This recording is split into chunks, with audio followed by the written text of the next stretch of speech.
اسلام میں عبادت اور رسومات اپنی جگہ ضروری ہیں، لیکن دین کی بنیادی پہچان اور اس کی قوت کا مرکز خیر خواہی یعنی سنسیریٹی ہے۔ خیر خواہی صرف اچھے الفاظ بولنے کا نام نہیں، بلکہ یہ وہ جذبہ ہے جو ہر مسلمان کو دوسرے کی بھلائی اور دین کی سلامتی چاہنے پر اکساتا ہے۔ یہ حدیث مبارکہ بیان کرتی ہے کہ دین کا اصل مقصد کیا ہے اور کس کے ساتھ ہماری خیر خواہی ہونی چاہیے۔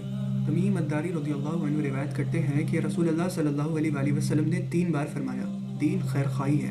ہم نے پوچھا کس کے لیے یا رسول اللہ صلی اللہ علیہ وآلہ وسلم؟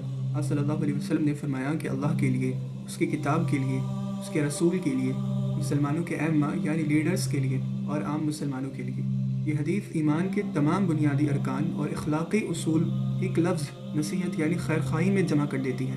خیر خواہی کا مطلب یہاں صرف نصیحت دینا نہیں، بلکہ ہر طرح کی اخلاقی سچائی، وفاداری اور بھلائی چاہنے سے۔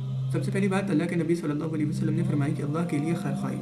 اس کا مطلب ہے کہ اللہ پر ایمان لانا، اس کے احکامات کی تعظیم کرنا، اس کی عبادت میں کسی کو شریک نہ کرنا اور اس کے اسماء الحسنی اور صفات پر کامل یقین رکھنا۔ دوسری چیز فرمائی اللہ کی کتاب کے لیے خیر خواہی۔ اس کا مطلب ہے قرآن کو سچا سمجھنا، اس کی تلاوت کرنا، اس کے احکامات پر عمل کرنا اور اس کی حفاظت کرنا۔ تیسری چیز، اللہ کے نبی صلی اللہ علیہ وآلہ وسلم نے فرمایا کہ اس کے رسول کے لیے خیر خواہی۔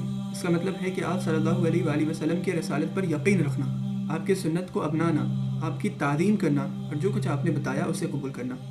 چوتھی چیز، ائمہ کے لیے خیر خواہی۔ اگر لیڈرز حق پر ہوں تو ان کی اطاعت کرنا، ان کی بھلائی کے لیے دعا کرنا، اور اگر وہ غلط راستے پر جائے تو اچھے طریقے سے ان کی اصلاح کی کوشش کرنا۔ پانچویں چیز، عام مسلمانوں کے لیے خیر خواہی۔ یہ سب سے اہم عمل ہے۔ اس کا مطلب ہے مسلمان بھائیوں کے لیے وہی پسند کرنا جو اپنے لیے پسند ہو، جیسا کہ ایک اور حدیث میں ہے، ان کی مدد کرنا، ان کی غیبت نہ کرنا اور ان کو دین کی اچھی باتیں بتانا۔ لہذا یہ حدیث سکھا رہی ہے کہ دین کوئی مشکل یا چھپا ہوا راز نہیں، بلکہ یہ مکمل ایمانداری اور بھلائی چاہنے کا نام ہے جو 5 بنیادی رشتوں میں ظاہر ہوتی ہے۔